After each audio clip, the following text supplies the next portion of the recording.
जरूर भाई। तो अमर भाई, हम बहुत सारे आजकल वीडियोस देखते हैं हम्म।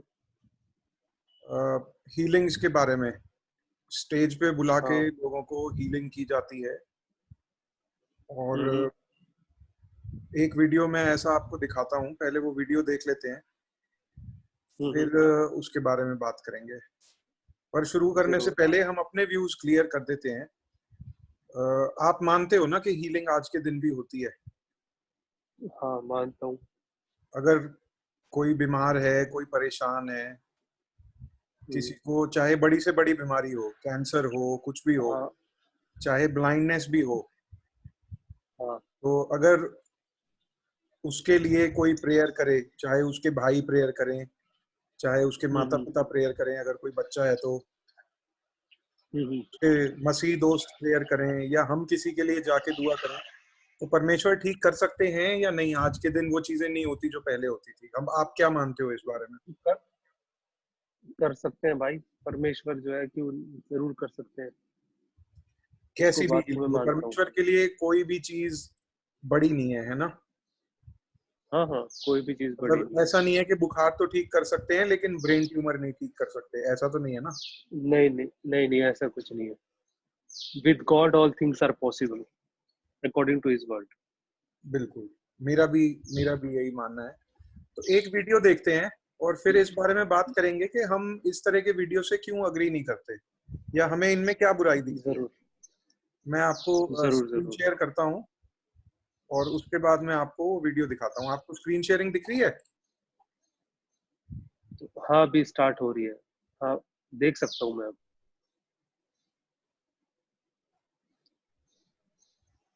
तो मैं आपको ये एक वीडियो दिखाता हूँ, आप देखो, इसके बारे में फिर हम्म। बात करते हैं। 1 मिनट का वीडियो है। थोड़ा सा जब वो हमारा पॉइंट पूरा हो जाएगा तो मैं इसे पॉज कर दूंगा। जरूर जरूर।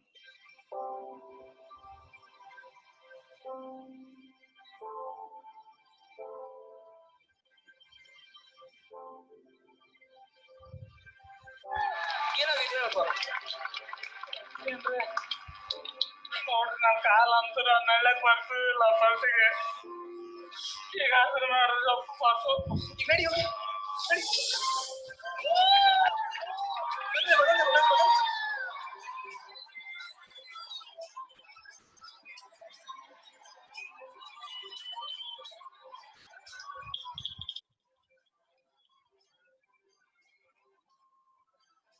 The past 4 years. ಕಳೆದ 4 ವರ್ಷಗಳಿಂದ he never walked. ಆತನು ನಡೆದೇ ಇಲ್ಲ. And tonight when he shouted Jesus, ಈ ರಾತ್ರಿಯಲ್ಲಿ ಯೇಸು ಎಂದು ಆತನು ಅರಚುವಾಗ he got up and started walking. ಆತನು ನಡೆಯಲಿಕ್ಕೆ ಆರಂಭಿಸಿದ್ದಾನೆ. Hallelujah. Hallelujah. Who healed him? ಯಾರು ಆತನನ್ನು ಗುಣಪಡಿಸಿದ್ದು? Thank you Jesus. We give you the glory in Jesus name. Amen.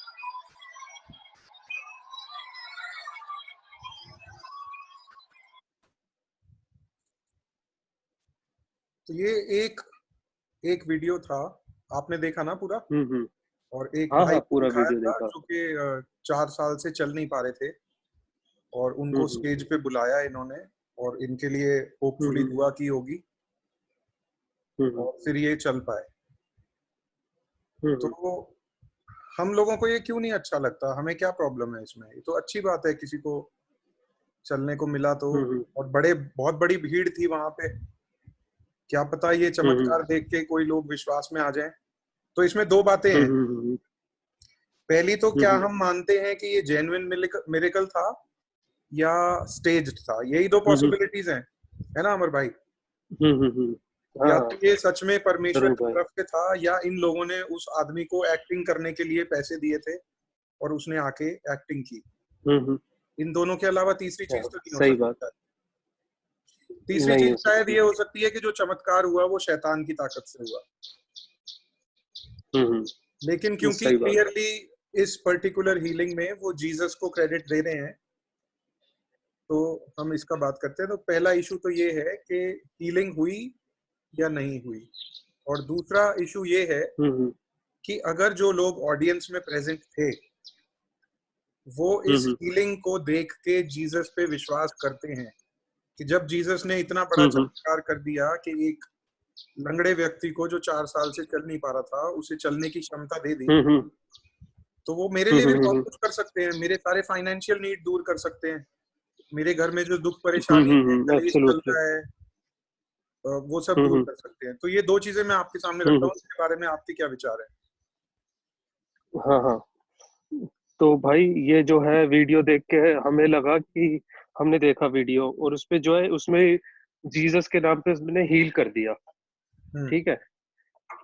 तो यहाँ पे पॉइंट ये आता है कि हमें जैसे जो भी चीज हम देखते हैं, जो अब जो चल रहा है, जैसे वहां पे क्रूसेड चल रहा था, बहुत सारे लोग आए हुए थे, हमें वो देखना है बाइबल के थ्रू कि वो वचन क्या बताता है इस बारे में। जो वो हीलिंग जो क्लेम कर रहे हैं कि हमने इसको ठीक कर दिया, है ना, लेकिन हमें वचन देखना है कि वचन क्या बताता है, कि वचन जो है उससे उसके साथ है या उसके खिलाफ है, क्योंकि इट्स अबाउट जो आपके हिसाब से ये जेन्युइन हीलिंग हुई है या स्टेज्ड है, आपको क्या लगता है पर्सनली? ये जो है, पहली बात तो जो जो ऐसे क्लेम करते हैं कि हमने लोगों को हील किया है, ठीक है, हमने लोगों को हील किया है,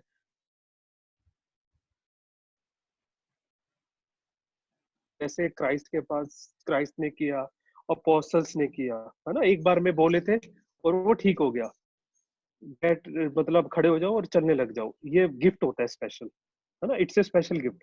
जैसे अपोस्टल सबके पास नहीं था, अपोस्टल्स के पास था और लोगों के पास भी था, लेकिन इट्स ए स्पेसिफिक गिफ्ट वचन के अनुसार।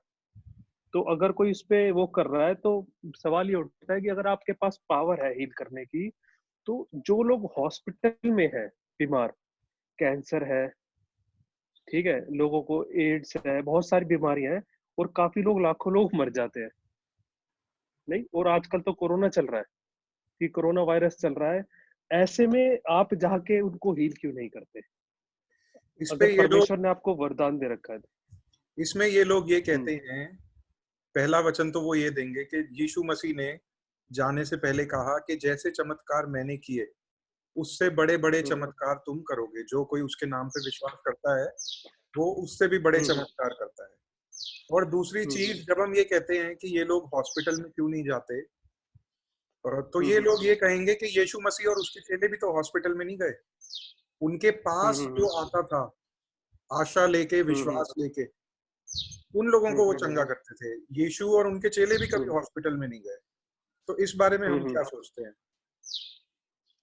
आई थिंक उस टाइम ऐसे कोई हॉस्पिटल थे ही नहीं, आपको लगता है उस टाइम हॉस्पिटल थे?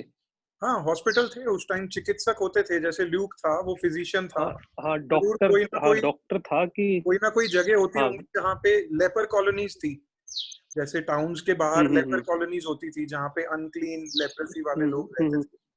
जीसस कभी भी वहां जाके लेपर्स को क्लीन नहीं किया। जो लेपर उनके पास आया या रास्ते में से जा रहे थे और किसी लेपर ने चिल्ला के कहा कि प्रभु मेरे ऊपर दया कर, उन लोगों को उन्होंने चंगा किया। तो यीशु कभी भी उस समय में भी उसके पास नहीं जाते थे। मैं थोड़ा सा अपने विचार बताता हूँ, मेरे विचार क्या हैं, मुझे क्या गलत दिखता है इसमें, ये बताता हूँ। पहला सवाल तो मैं ये क्लियर कर दूं कि मुझे नहीं पता कि ये स्टेज्ड है या असली में हुआ है, और अगर असली में हुआ है तो किस ताकत से हुआ है, किस स्पिरिट से हुआ है। मुझे जो क्लियर दिखता है वो ये है कि यहाँ पे एक व्यक्ति अपनी मिनिस्ट्री को, अपने आप को प्रमोट कर रहा है, बढ़ावा दे रहा है, ग्लोरी बटोर रहा है अपने लिए भी, चाहे वो शब्दों से ये कह दे कि ये यीशु मसीह की ताकत से हुआ है, लेकिन वो शायद यही दिखाना चाहता है कि मेरे पास गिफ्ट ऑफ हीलिंग है। आपको ठीक होना है तो मेरी क्रूसेड में आओ, मैं प्रार्थना करूंगा तो तब आप ठीक होगे। That is giving glory to an individual, एक व्यक्ति की बढ़ाई इसमें हो रही है।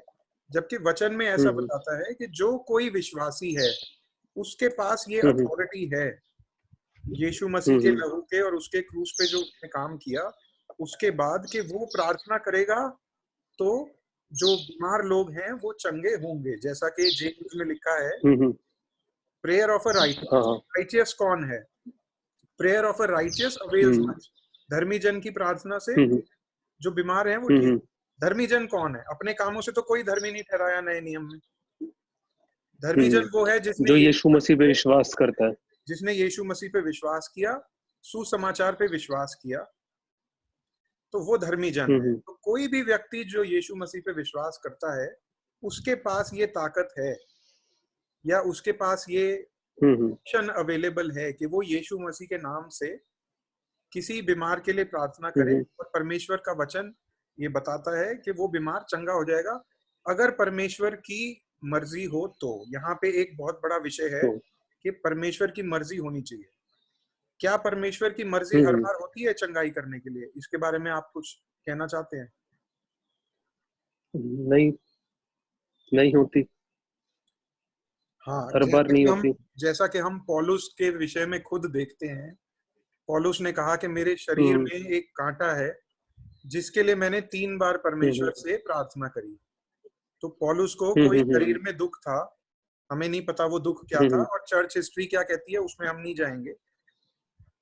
पौलुस के शरीर में कोई प्रॉब्लम थी, फिजिकल एलिमेंट थी, कोई बीमारी थी या कोई परेशानी थी, और उसने 3 बार परमेश्वर से उस चीज के लिए प्रार्थना करी कि ये हट जाए।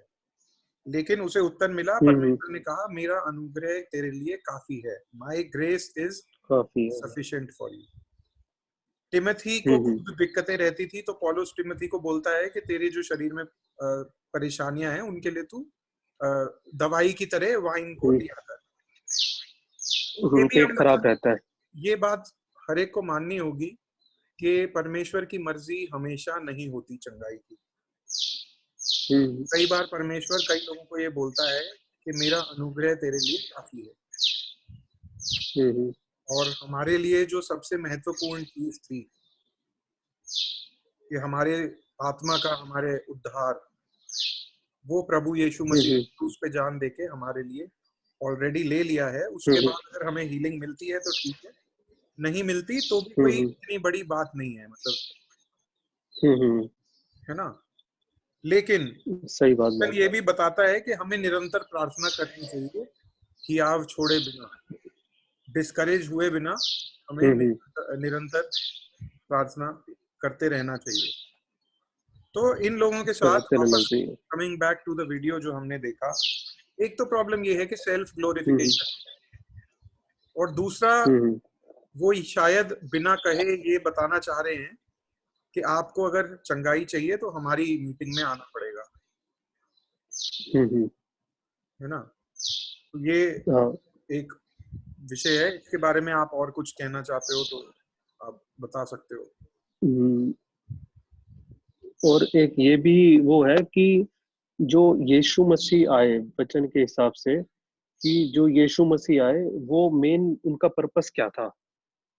जो यीशु मसीह इंसान बने, है ना, और उन्होंने जो है पूरी जिंदगी जी हमारे लिए। डायरेक्ट वो चाहते तो डायरेक्ट भी आ सकते थे, स्वर्ग से कि स्वर्ग से आ गए सीधा का सीधा हमारे लिए क्रॉस पे चढ़ गए, लेकिन उन्होंने स्पेसिफिकली वर्जिन कुमारी के पैदा हुए, उन्होंने पूरी राइचियस लाइफ जी विदाउट सिन, ठीक है। और वो आए, उनका जो मेन मकसद था वो क्या था, जो मेन, हाँ उस टाइम भी सेम स्टोरी चल रही थी, लोग थे मेन चीज, मेरे को ठीक कर दिए यीशु मसीह, है ना, या हमें खाना खिलाएगा। मेनली लोग क्यों जाते थे? मेनली लोग वचन सुनने नहीं जाते थे इतना, मेनली रहता था कि यीशु मसीह है, वो तो या तो मेरी बीमारी ठीक कर देगा, ठीक है, और दूसरा ये कि यहाँ पे खाना भी मिलेगा, दोनों चीज अवेलेबल है।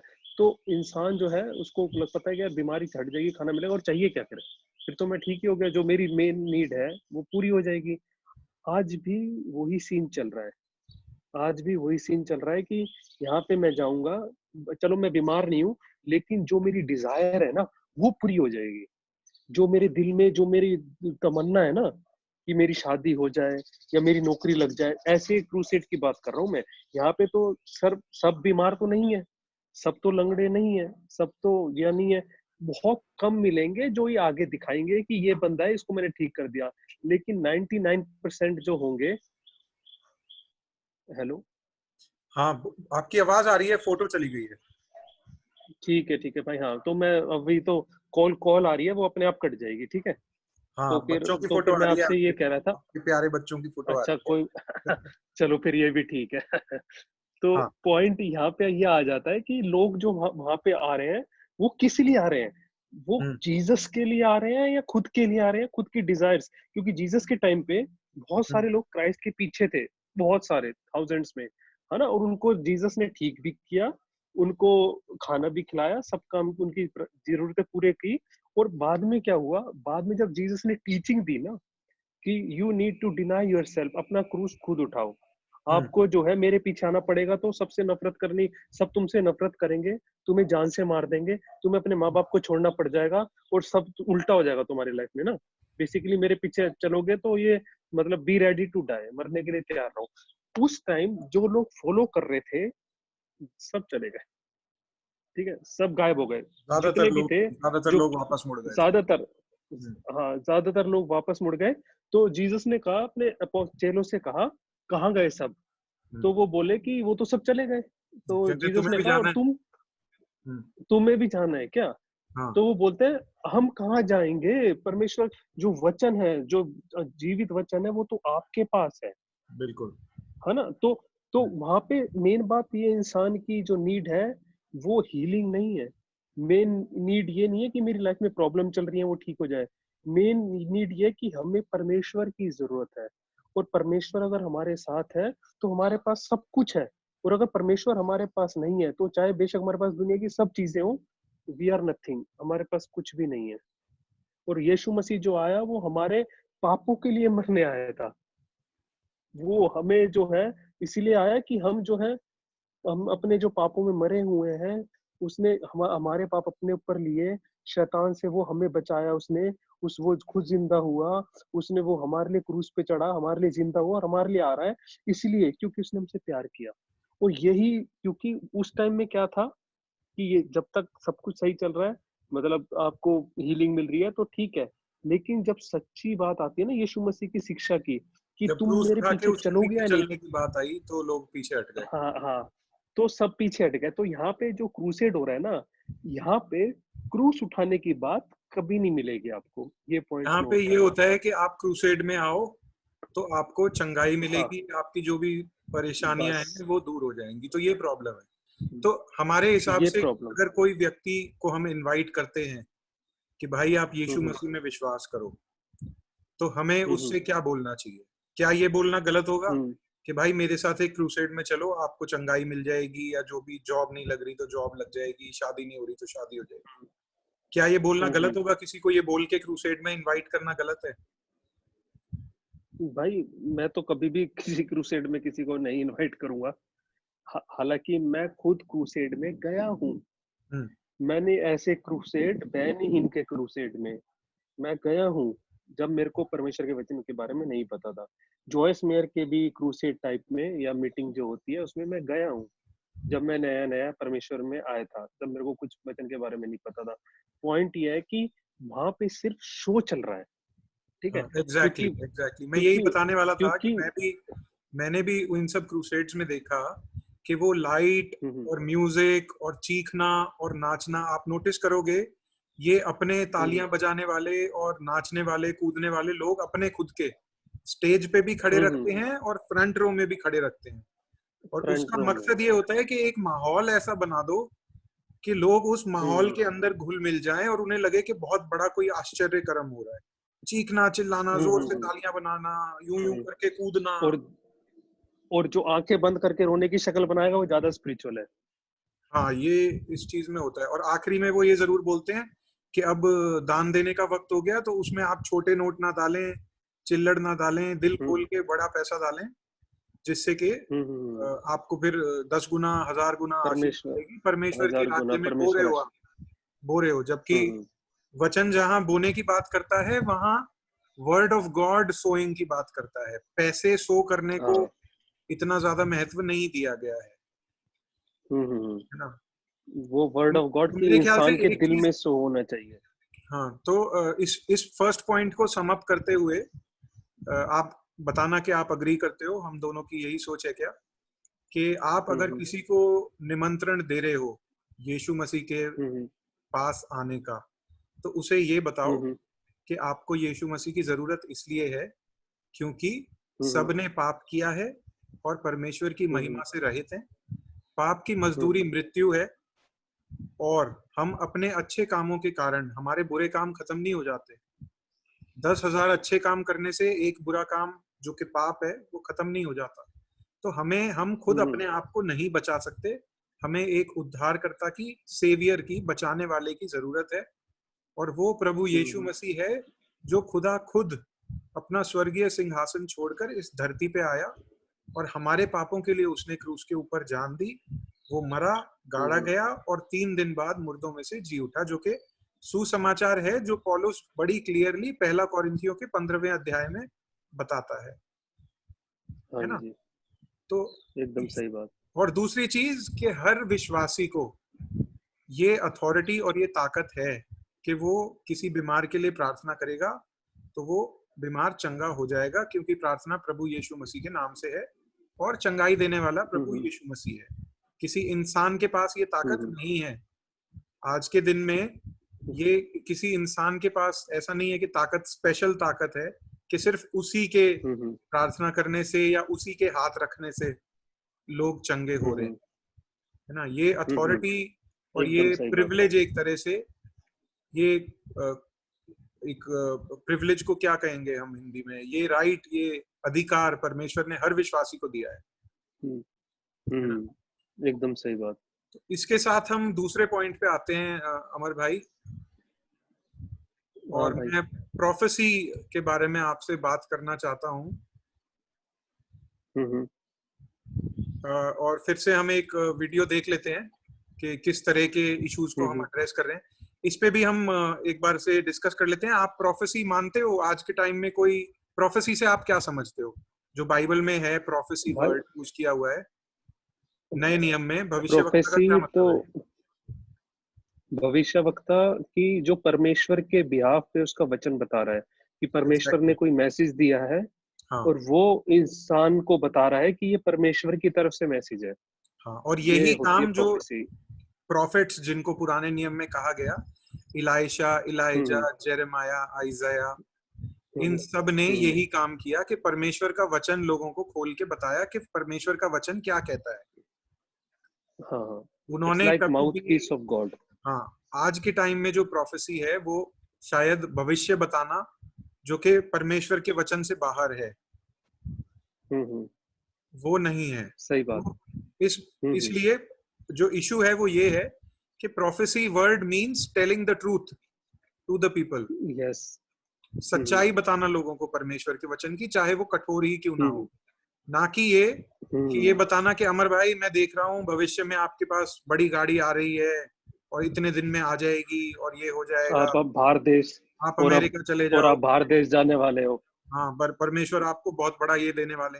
ये सब जो व्यक्ति कह रहा है उसका मकसद है आपको खुश करना और आपसे पैसा निकलवाना। एक वीडियो देख लेते हैं, एक वीडियो देखते हैं। जरूर।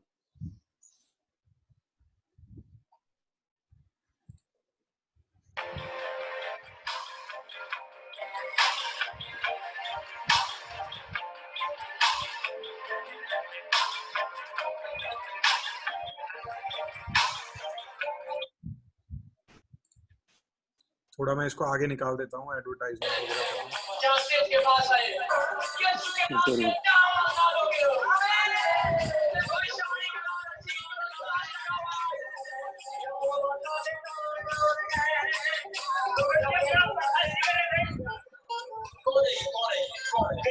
क्या करा था? ऐसे चलता है, कैसे चल गया है?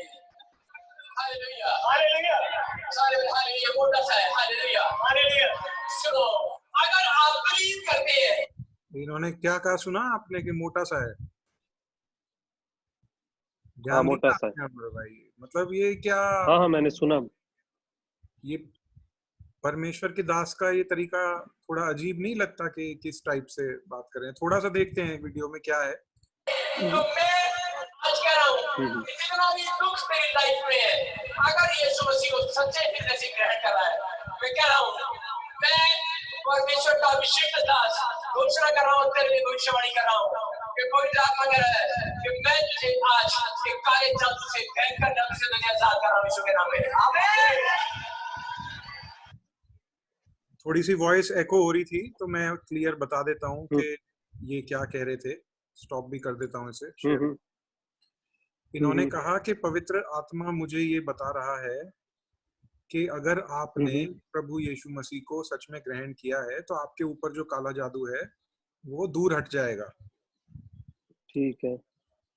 तो ये इस व्यक्ति को ये कहना चाह रहे हैं कि आप प्रभु यीशु में विश्वास करो और आपके जीवन में जो काला जादू है वो दूर हो जाएगा। मैं ये प्रोफेसी कर रहा हूँ, मैं परमेश्वर का अभिषेक दास ये प्रोफेसी कर रहा हूँ। तो हमारा जो दूसरा सवाल था अमर भाई वो ये था कि हाँ भाई। What is wrong with personal revelation. अगर कोई व्यक्ति ये कहता है कि प्रभु ने मुझे ये दर्शन दिया भविष्य का, या प्रभु ने मुझे ये बताया, या मुझे सपने में ऐसा दिखा, या पवित्र आत्मा ने मुझे ये बात बताई है और वो चाहते हैं कि मैं आपको हम्म बताऊं, इसमें क्या बुराई है? हम्म ऐसा क्यों नहीं होता? भाई जैसे हम पुराने नियम में जाते हैं तो पहली बार जो प्रोफेट होता है, प्रोफेट परमेश्वर की तरफ से स्पेशल कॉलिंग होती है कि इट्स ए स्पेशल कॉलिंग। हर कोई प्रोफेट नहीं होगा, ठीक है। एक स्पेशल कॉलिंग होगी, he is my prophet and God, मतलब फिर उसको यूज करेंगे, ठीक है। कि जो है जैसे प्रोफेट बाइबल में जरमाया है ना, वो जो है गया, गॉड ने उसको और चुन के, अगर आप देखेंगे तो जो भी प्रोफेट थे उनको मेन काम क्या था? मेन काम उनको ये नहीं दिया कि तुम जाके लोगों को ठीक करो, लोगों को चंगाई दो। मेन काम जो प्रोफेट का होता था, जितना भी अगर आप देखो, एक वो था, क्या कहते हैं, अब हम नए नियम में देखें, यूहन्ना बपतिस्मा देने वाला, ठीक है, वो भी प्रोफेट था, हाँ। है ना भाई। हम्म लेकिन उसका काम क्या था? उसका काम ये नहीं था कि जैसे आजकल हम देखते हैं, आजकल के जो प्रोफेट क्लेम करते हैं उनके पास सिर्फ एक बात होती है, आओ परमेश्वर तुम्हें ठीक कर देगा, हम्म परमेश्वर ने मुझे ये बताया, परमेश्वर ने मुझे वो बताया। मतलब परमेश्वर के नाम पे वो सारी बातें कर रहे हैं कि परमेश्वर सिर्फ मेरे से बात कर रहा है डायरेक्टली, ठीक है भाई। परमेश्वर ने मुझे बताया है, मुझे, और जितने भी लाखों लोग हैं मेरे थ्रू ही जान पाएंगे कि परमेश्वर क्या बोल रहा है तुम सबसे। तो फिर परमेश्वर के वचन की कि क्या जरूरत परमेश्वर, है? फिर तो आवाज आ रही है बाइबल भाई पढ़ने मेरी? की जरूरत नहीं है, फिर तो इन लोगों से बात करते रहें। हेलो हाँ, आ रही है आपको आवाज? भाई, आवाज आ रही है? मिनट रुको। मुझे आ रही है आपकी आवाज। हाँ, मेरे को भी आ रही है, सॉरी, वो अपने आप पता नहीं बंद हो गया था। तो यहाँ पे पॉइंट ये आता है कि हम पुराने नियम में देखते हैं, नए नियम में देखते हैं, जो प्रॉफिट है वो परमेश्वर की तरफ से असाइन होता था और उसकी एक मिनिस्ट्री होती थी कि पीपल को, लोगों को बताओ परमेश्वर के बारे में, कि रिपेंट करें और बिलीव करें, कि इट्स अबाउट रिपेंटेंस, की अपने जो है पापों से फिरो। यूहन्ना बपतिस्मा देने वाला जो था, यीशु मसीह बोलते हैं इससे बड़ा प्रोफेट नहीं हुआ आज तक।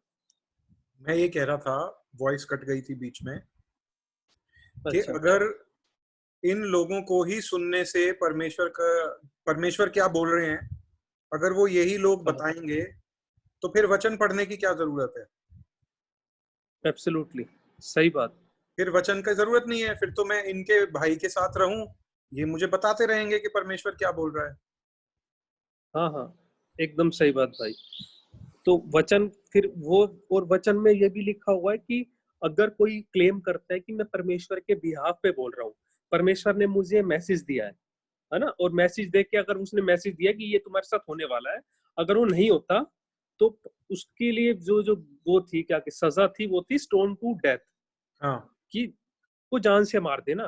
हम्म मतलब इतनी बड़ी सीरियस बात है कि अगर कोई क्लेम करके बोलता है कि परमेश्वर ने मेरे को ये बात बोली है तुम्हारे लिए कि ये होगी, और वो नहीं हुई, तो ओल्ड टेस्टमेंट में उसको जान से मार दिया करते थे। हम्म वो सिर्फ उन्होंने एक रूल नहीं बनाया, उसमें उनको सजा मिलती थी कि ये बंदा जो है फॉल्स प्रोफेट है, क्योंकि हम्म इसने परमेश्वर का नाम तो लिया, लेकिन परमेश्वर का नाम झूठे तरीके से लिया, इसकी खुद की बातें थी जो इसने लोगों को पागल बनाया है। हम्म। तो अमर भाई, अब हम थर्ड पॉइंट पे आते हैं कि वचन क्यों काफी है हमारे लिए, और हम्म हमें ये आश्चर्य चमत्कार और जो इस तरह के क्रूसेड्स वाले लोग हैं, इनके पास ना जाके अगर हम समय वचन में बिताएं तो वो हम्म क्यों ज्यादा अच्छा होगा? सेल्फ सफिशिएंसी ऑफ स्क्रिप्चर्स क्यों इम्पोर्टेंट है, हम्म इसके बारे में बात करते हैं। और हम पहले भी 2 वचन देख रहे थे, उन वचनों को हम देख हम्म लेते हैं। जरूर भाई।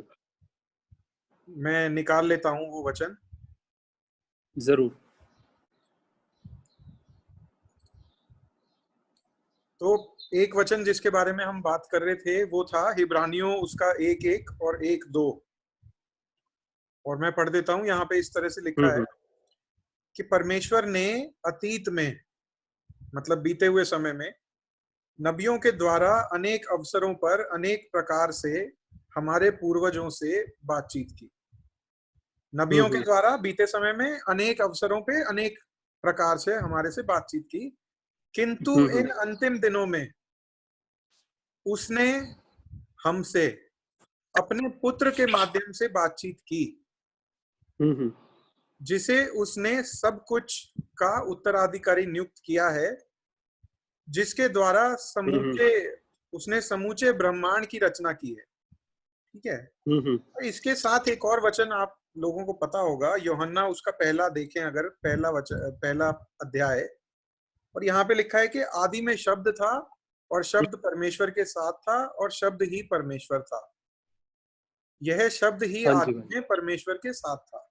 तो जो अंत के समय में परमेश्वर ने अपने पुत्र के द्वारा बात करी है, और वो पुत्र वही पुत्र है जो यूहन्ना 1:1 में परमेश्वर के साथ हमेशा से था। इंग्लिश में है the word became flesh and dwelt among us. हाँ जी। तो हम ये भी कह सकते हैं कि परमेश्वर पहले बहुत सारे तरीकों से बातचीत करते थे, लेकिन अब के दिनों में उन्होंने अपने बेटे के द्वारा अपने वचन से बात करी, क्योंकि बेटा और वचन एक ही हाँ। है ना। इसमें कोई ये कहना गलत तो नहीं होगा कि जीसस ने अपना वर्ड ऑफ गॉड जो है, बाइबल जो है, that is written by the inspiration of the spirit. हाँ जी। तो आज परमेश्वर अपने वचन के द्वारा बात करता है। और एक हम्म और वचन है, दूसरा तिमोथी उसका 3 और 16। हम्म यहाँ पे इस तरह से लिखा है, संपूर्ण पवित्र शास्त्र परमेश्वर की प्रेरणा से रचा गया है। संपूर्ण पवित्र शास्त्र मतलब बाइबल जो हमारे पास है, Bible. 66 books of the Bible today. Hmm वह लोगों को किस किस काम आ सकता है वचन? वह लोगों को हम्म सत्य की शिक्षा देने, उनको सुधारने, उनको बुराई दर्शाने और धार्मिक जीवन के प्रशिक्षण में उपयोगी है। हम्म ये दिस हाँ is the purpose of the word of God. हाँ जी। तो इसके बारे में अमर भाई आप अपने विचार प्रकट करो कि क्यों बाइबल जो हमारे पास है वो काफी है, हमें साइंस और वंडर्स के पीछे नहीं भागना चाहिए। जो कुछ परमेश्वर हम्म को कहना था परमेश्वर ने अपने हम्म वचन में दे दिया है। इस वचन के बाहर से कोई नई रेवलेशन नहीं आने वाली है। हम्म क्योंकि भाई जैसे कि इसमें वचन में ही क्लियर लिखा हुआ है कि पहले परमेश्वर ने, मैं भी निकाल लेता हूँ, मिनट रुकिए जरा। हम्म,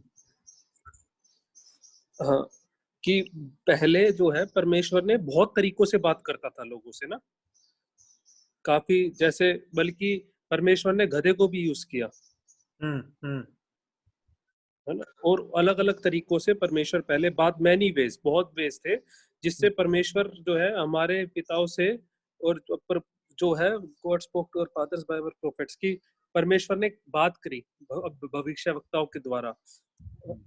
लेकिन लास्ट डेज, अब आखिरी दिनों में सवाल ये होता है कि लास्ट डेज शुरू कब हुए। हम्म, लास्ट डेज, कई बार लोग बोलते हैं लास्ट डेज अब होंगे शुरू, आगे फ्यूचर में होने वाले हैं, थोड़े टाइम बाद होंगे। कई लोग कहते हैं कि अभी शुरू हो चुके हैं, ठीक है। हम्म, लेकिन वचन में है कि लास्ट डेज प्रेरितों के काम में ही है। लास्ट डेज जो शुरू हुए वो यीशु मसीह जब आया तब आखिरी दिन शुरू हो गए थे, है ना। ये वो, यानी कि लास्ट डेज 2000 साल पहले शुरू हो चुके हैं हाँ, और अब चल रहा है ना। तो हम तो अब लास्ट टू लास्ट चल रहे हैं, आगे हम्म, पता नहीं कितना लास्ट होगा। तो वहां पे फिर वहां पे पॉइंट है कि लेकिन अब जो है ना, अब आखिरी दिनों में यीशु मसीह के आने के बाद, he has spoken to by his son. अब परमेश्वर ने सिर्फ एक जरिया है जो हमसे बात करता है ना। लेकिन लेकिन मतलब पहले वाले अब नहीं, है ना। ऐड नहीं किया कि अब हाँ। परमेश्वर बेटे के थ्रू भी बात करता है, ये हम्म, बताया कि लेकिन बट पहले करता था अलग अलग तरीके से, अब परमेश्वर अपने बेटे के थ्रू बात करेगा। अगर गॉड के बारे में जानना है, परमेश्वर के बारे में जानना है, वो सिर्फ उसका बेटा बताएगा, ठीक है, और हम्म, कहीं से नहीं पता चल सकता, इम्पॉसिबल। और वो बेटा जो है परमेश्वर का, वो कैसे हमसे बात करेगा, अगला पॉइंट ये आता है। हम्म, और बेटा जो बात करेगा हमसे, वो वर्ड ऑफ गॉड के थ्रू बात करेगा। हाँ, वही ही मैं इज बता द रहा था, वर्ड। क्योंकि जॉन 1:1 में है, the word became flesh and dwelt among हाँ अस। हाँ। तो अब बेटा जो बात हमसे करता है, वो इसके थ्रू करता है, वचन हमसे के थ्रू द्वारा। बात करता है वचन के द्वारा। हम्म, और यीशु मसीह ने कहा कि इंसान जो है, जो जिंदा रहेगा, वो खाने से नहीं बल्कि परमेश्वर के वचन से रहेगा। बिल्कुल बिल्कुल ट्रू। है ना, कि जो सब कुछ है, मतलब जो परमेश्वर ने हमें बहुत सारी किताबें नहीं दी कि ये भी किताब है, वो उसने हमें सिर्फ एक किताब दी है, कि तुम्हें यार सिर्फ एक किताब दे रहा हूँ, कम से कम उसको तो पढ़ लो। और हम उसमें भी हल्के हो जाते हैं, उसको भी लाइटली ले लेते हैं, हम्म, है ना भाई। तो तो हमें यहाँ पे ये ध्यान रखना बहुत जरूरी है कि अगर हम्म, कोई व्यक्ति ये कहता है कि मुझे कोई सपना आया या मुझे कोई विजन मिला या कोई दृश्य मैंने देखा, और वो हाँ हमें हाँ पता है कि बाइबल के कॉन्ट्रडिक्टरी है, बाइबल के हाँ हाँ, विरोध में है, जो परमेश्वर ने अपने वचन में बताया हुआ है, उसके विरोध में कोई परमेश्वर ये बात कह रहा है कि मुझे ऐसा हम्म, सपने में दिखा या मैंने देखा, जरूरी नहीं कि विरोध में ही हो, कई बार उसमें एडिशन भी होता है। जैसे नरक के बारे में हाँ हाँ, परमेश्वर ने वचन में बताया हुआ है कि नरक में क्या होगा, फायर हम्म, होगी, ये जीसस ने बताया। हाँ। तो There ऐसे shall लोग be क्लेम भी करते healing हैं, हमने and देखा। gnashing of teeth and the fire which shall not be quenched. कुछ लोग उसमें हम्म, एडिशन कर देते हैं कि मुझे विजन दिखा या मेरे को परमेश्वर नरक में लेके गए और मैंने वहां देखा हम्म, कि इस तरह की वहां पे जो यातनाएं लोगों को दी जा रही थी। अब वचन साफ हम्म, बताता है कि इस वचन में, प्रकाशित वाक्य में लिखा है, इस वचन में ना कुछ जोड़ना और ना इसमें से कुछ हटाना। हम्म, तो अगर कोई व्यक्ति वचन के अंदर कुछ अपने मन से जोड़ रहा है, पहली बात तो हाँ वो हाँ विरोध में नहीं होना चाहिए। अगर विरोध में नहीं भी है और एक्स्ट्रा नॉलेज आ रही है, तो हाँ, अगर एडिट। परमेश्वर को लगता कि वो नॉलेज विश्वासियों के लिए जरूरी थी, तो परमेश्वर उसे ऑलरेडी बता देते अपने वचन में। जो चीज बता देते। परमेश्वर ने नहीं बताई, वो चीज हमारे जानने के लिए नहीं है, इसका मतलब नहीं है, एकदम सही बात। हमें उस चीज के अंदर नहीं जाना, उस चीज की खोज में नहीं जाना। कोई वीडियो आपको नजर आता है कि परमेश्वर ने इस व्यक्ति को नया चीज बताई है, उसके पीछे मत जाइए, अपनी बाइबल पढ़िए। जब तक आप बाइबल नहीं पढ़ेंगे, तब तक आपको ये भी नहीं पता लगेगा कि ये व्यक्ति वचन से बोल रहा है या वचन के बाहर से बोल रहा है, क्योंकि आपने पढ़ा ही नहीं है वचन सही, को। सही बात। तो हर विश्वासी के लिए ये सबसे ज्यादा जरूरी है कि वचन को पढ़ें। ये वचन किसी इंसान के द्वारा नहीं लिखा हुआ, ये पवित्र आत्मा के द्वारा दिया हुआ है, किसी एक व्यक्ति ने नहीं लिखा। अनेक व्यक्तियों ने हाँ कई सौ साल के बीच बीच में जैसे जैसे पवित्र आत्मा ने लोगों को बताया, वैसे वैसे उन्होंने वचन लिखा है, और ये परमेश्वर का वचन है। परमेश्वर हमसे जो कुछ कहना चाहता है उसने अपने वचन में दिया है। इस बात को हमेशा याद रखें कि वचन से बाहर ना जाएं। जरूर और भाई। भाई थोड़ा सा समय हमारे पास है, आप कल्ट्स के बारे में और बताओ। कल्ट्स से कैसे बचें और कैसे उन्हें आइडेंटिफाई करें? कल्ट्स के कुछ कैरेक्टरिस्टिक्स, मेन पॉइंट्स क्या हैं जो साफ दर्शाते हैं कि ये कल्ट है? भाई कल्ट जो होते हैं, कुछ कैरेक्टर जो उनके अंदर होते हैं, वो आई थिंक पहला ये होता है कि वो गॉस्पेल प्रीच नहीं करते। हम्म, वो यीशु मसीह के बारे में, यीशु मसीह का नाम तो जरूर लेंगे, लेकिन ये नहीं बताएंगे यीशु मसीह कौन है।